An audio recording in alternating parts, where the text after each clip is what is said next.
Hi there, Virgo. Okay. All right. So the underlying theme this month is judgment. So an awakening, seeing something clearly that you had previously not been able to wrap your head around. And it's something that once you see something, you can't unsee it. And this is a good thing. Um, and so you feel like you've been living in such a way that like you just can't go back to living how you were once you have this epiphany. And so everything in your life has to change moving forward because it's just not an option to continue living the way you were. Um, it's a very nice card. So, okay, moving on for those of you that aren't gonna hook up with singers. You are fantasizing about someone, which is really exciting, but there's this, sometimes people can live like in this fantasy world, like I do this, and get some sort of false satisfaction out of that, or even just like looking at people online and stuff. And I feel like it's really important to um, get out, really meet real people, um, and be doing things like not living in your mind, but taking action. We have three action, and I think you will. We have three action cards here, all in a row. So this is victory card. You have to do something to win a victory, right? See, this is so theatrical again. So someone, an actor, a singer, uh, maybe someone on the local news, or I don't know what it is, but it's keeps coming through. This is a great leader. It could be someone who like runs a company, has their own business, something like that. But this is like so this Three of Wands goes with this Hanged Man card. It's like seeing someone differently. If you're hanging upside down, and I always tell people to do this, like go outside and do a headstand, or lay with your head down on a hill, so you're like looking at the world from that perspective, and you do, especially outside, and you're like, whoa. Like it's almost disorienting because things look so different, but you are going to notice things, you're going to feel different, and you're going to see things in a different way. So looking at how you've approached relationships in the past, and what you want out of a relationship, and what type of person you want, and who you are, and are you the type of person that, or what kind of people are you attracting, and why is that? Um, and so I feel like a lot of you are really gonna like get into shape and really get into your hobbies and things like that, and sort of getting out of your head and being more of a doer. And it's in this doing that you're going to meet someone. You could meet a lawyer too. Um, it's going to be someone you can really talk to. It may be someone that you really share the same sort of way you think about things. You think about things the same way, which is nice. You know what I mean? You could meet someone if you're political, maybe at a political thing, political rally. Um, Someone that you share a passion about.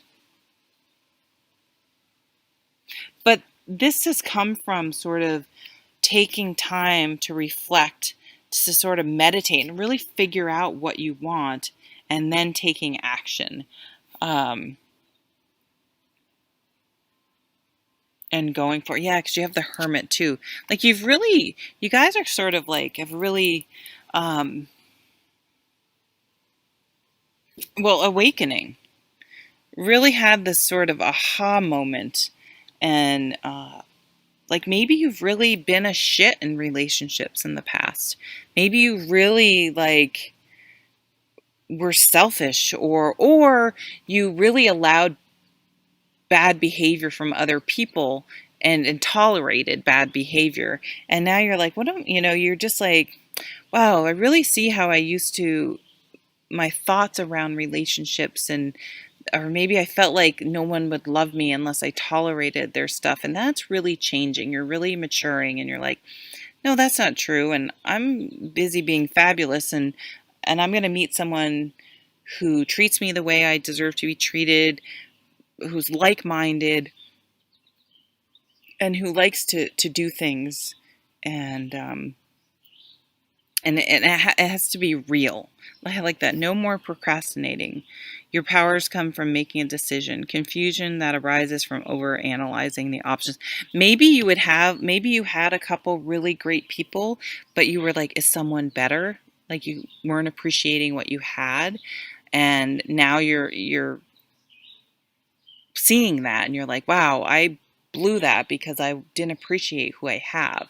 And so all of this inner work that you've been doing, and then all the outer work, because we have all these wand cards of energy, of doing stuff, of getting in shape, of getting out there, really, like, if you want to start your own business, starting your own business, like you're a doer, so it's going to be really attractive to people, because people like people who do stuff. People are not so much as attractive to people who really just slouch around and don't really have any interests and don't really have anything interesting to say. Like, right? How boring is that? It's boring just saying it. So in the recent past is the Fool card, and this is saying that because you had this realization, and you're seeing things in a completely different light than you had previously, and in such a different light that you can't live the same as you had been. You have this Fool. You started this fool's journey, and the fool is not a fool.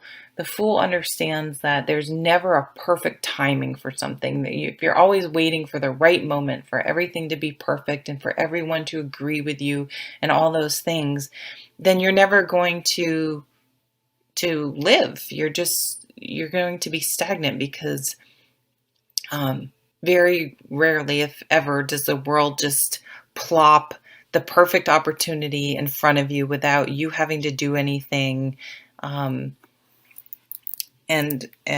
everything, it just works out for everyone in your life, and everything's perfect. So the Fool is just like, if I really want to live my life, I need to make my own opportunities, and I need to put one foot in front of the other, and I need to start the journey.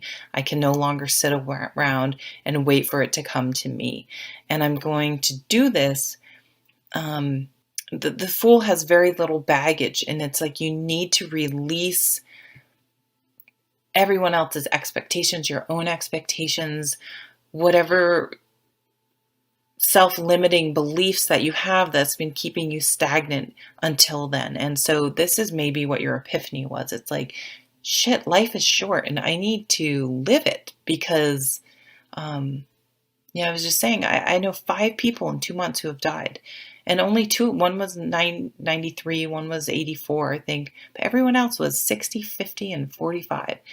So these are not just, older people that when someone's 93, as sad as it is that they're gone, it's like awesome for them. They had a great life. But, they could have had 93 years of not living, and the 45-year-old may have had a fuller, more richer life. You don't know, because it depends on how wisely you use the time you have.